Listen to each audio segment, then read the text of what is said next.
This time on Lash and Lace. Hi guys, it's Rachel from Lash and Lace, and today I'm going to show you my foundation routine. So right now I have no foundation on, not a touch of makeup. I just have my toner that I sprayed on, which is the Aroma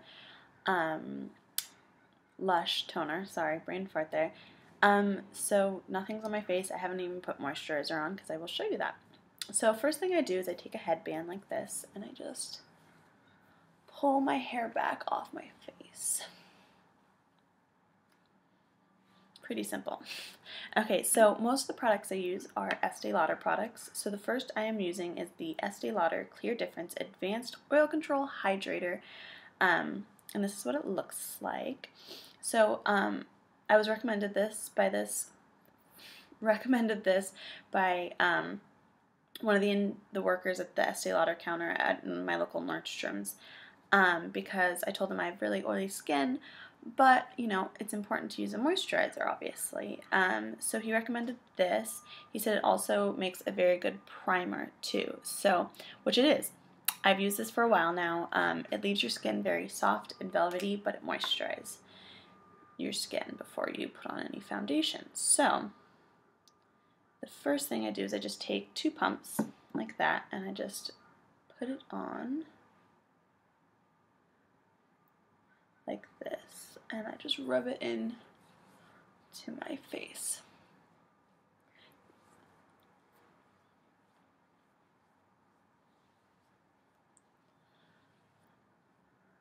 And I just cover everywhere, all the way up to my hairline. And it's very nice, especially for those people with oily skin. It keeps your skin matte. Also, if you don't want to use a moisturizer, another thing I would recommend, even though I think you should use a moisturizer, even if you're oily, is OC8 Professional Mattifying Gel. It's very nice. It smells like Christmas, though. It smells like balsam trees to me. But it will leave your skin matte forever. So, going into the actual foundation now, I use the Estee Lauder Double Wear Foundation, which is a popular foundation. I just switched over to this because I have very pale skin, as many of you can probably see, and there's very few brands that make foundation pale enough to match this skin. Because most people are like, oh, let's try to warm up your skin tone. I'm like, nope, because then I'm going to turn orange. So, the first thing I do, I have a clean hand, but always make sure you have a clean hand if you're putting anything. Even if you're not even using your hand, just work with clean hands. So, I pour this onto the back of my hand. The only thing I don't like about this foundation is that you can't really control it when you're pouring it out because it's just a twist top. It's not a pump top. But, you know, then I'll be able to get all the product out of the jar, which is one of the things I hate about pumps, is you can't get everything out. This is really nice foundation for anybody that has oily skin like myself. It doesn't make me break out. It's probably, I would say, medium to full coverage. It's a pretty good coverage. I know some people say it's medium to light, which I don't agree with. It's a pretty good coverage. And they also have, I think it's called Estee Lauder Double Wear Light, I think, and it's a shade, well, not a shade, sorry, it's a little bit less full coverage than this, but as you can see, I still have acne breakouts all over my face. They're not so much like breakouts, a lot of them is scarring and hyperpigmentation, but so I like the full coverage. So then I just take my beauty blender. I know this looks dirty, but it's clean. And every day after I use my beauty blender, I use this Estee Lauder Makeup Brush Cleaner, which I know is probably not the best for the beauty blender, but it gets it clean. You always want to make sure everything's sanitary. So I spray it down after I finish my makeup and let it dry so that when I put on my makeup the next morning, it's dry. So I take the back of it and I just dip it into the foundation, which is now all over my hand. And I just start, I've noticed that this stuff dries quickly, so I like to do it in sections. So I'm just going to do my chin and cheek area right now. And this stuff just blends so nicely, so I really like it. And I just stipple it with my beauty blender. If any of you haven't tried the beauty blender, I really do recommend it. It makes blending so much easier, and I really like it, so.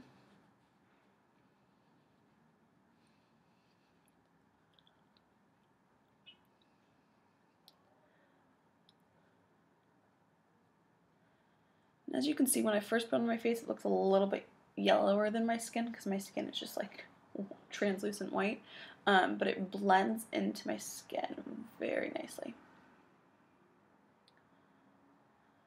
And when I put it on, I asked my dad actually, which, you know, he's probably nice and just says that he can't see it, but I asked him if he could see my foundation on my face, and he said no. So I thought that was good. I mean, naked to the male eye, always a plus. So, and then just across the forehead here.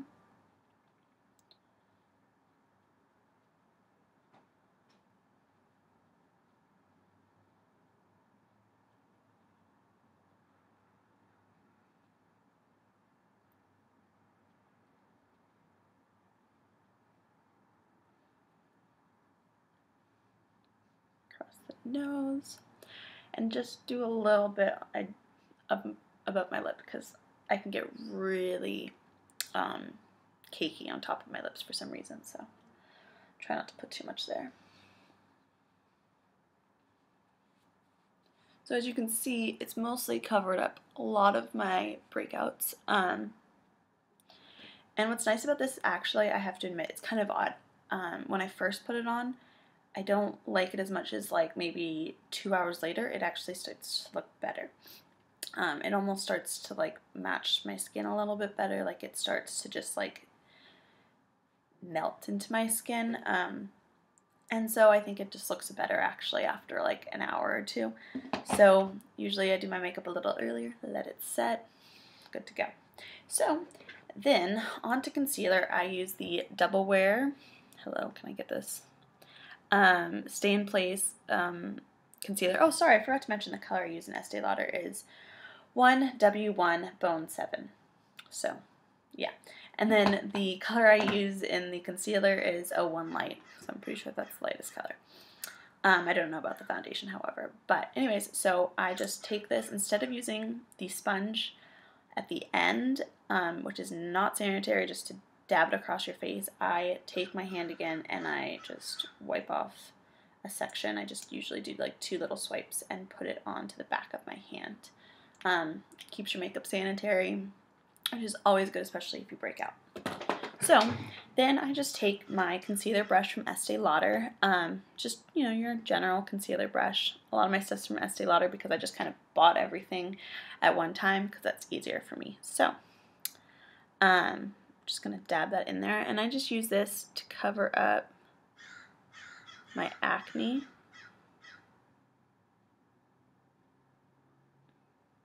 And I'm not blending it yet. I know that seems kind of weird, but I come back in with my beauty blender and then blend that into, sorry, I'm using my screen. Sorry, so I just come back later and blend it with my beauty blender.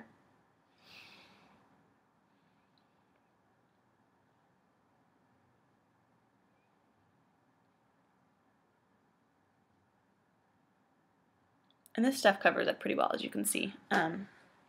So now I'm just going to come in with my beauty blender and just blend in the concealer.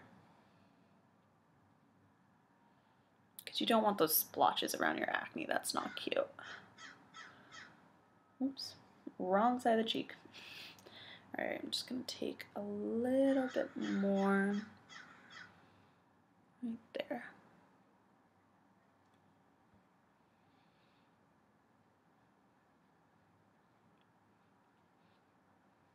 So this is good for getting the product on. This I like for blending. The thing is, this will soak up a lot of your foundation. As you can see, it's changed colors. It's normally, let me show you a clean one. Well, this is clean, but this is what it starts out as. It's pretty shockingly pink. But I'm sorry, I'm going to waste a little bit more foundation and use it on here because it just blends so well. So now I'm going to do my under eyes. I don't have super dark circles underneath my eyes, but I do like to conceal them a little bit, especially when I look tired, which is most days. Today's actually not too bad.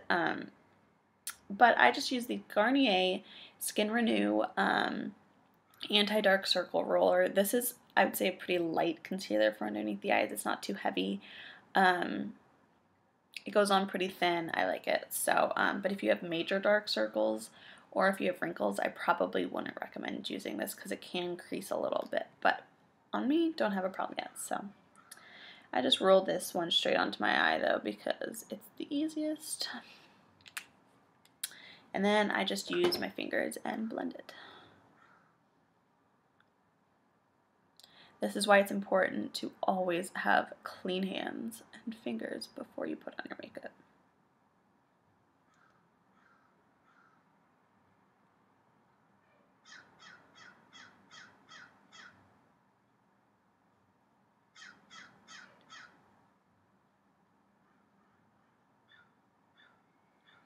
So that is basically my foundation routine. I don't generally add powder to my face, but when I do, I use the Makeup Forever. This is just a little sample size, but it's lasted me a while. So, Professional HD High Definition Powder. It doesn't look cakey. It doesn't add any color. So sometimes I add a powder and it's not the right color. It starts to change the color of the foundation. Which I don't like. This one, I have to admit, blends pretty nicely, so don't want to mess that up. But I really like it. But this foundation dries matte, as you can see, don't look greasy, and it stays matte. The only thing is, when you remove your makeup, you really do need to use like a good makeup removing, like cleansing cloth, because this stuff is kind of like the Revlon Color Stay, but it's not as oily because I actually don't like the Revlon Color Stay. I know I'm like the only person probably in the world, but it's too greasy on my face. It's just there's too much oil. Even the oil control one, like for oily skin, it's way too oily for my face. This will like stay on your skin, so I recommend using a good makeup remover. I use the Neutrogena cleansing facial wipes, just normal ones, and they work perfectly well. And then wash your face, because just washing your face and not using a makeup remover just in general is not good, but with this one it won't come off. I mean, you're gonna need a little bit more than that. So anyways, that was my foundation routine. I hope you guys like it. Let me know what you think and comment down below on anything in the future you'd like to see me or Jessica do. And thank you for watching. Bye!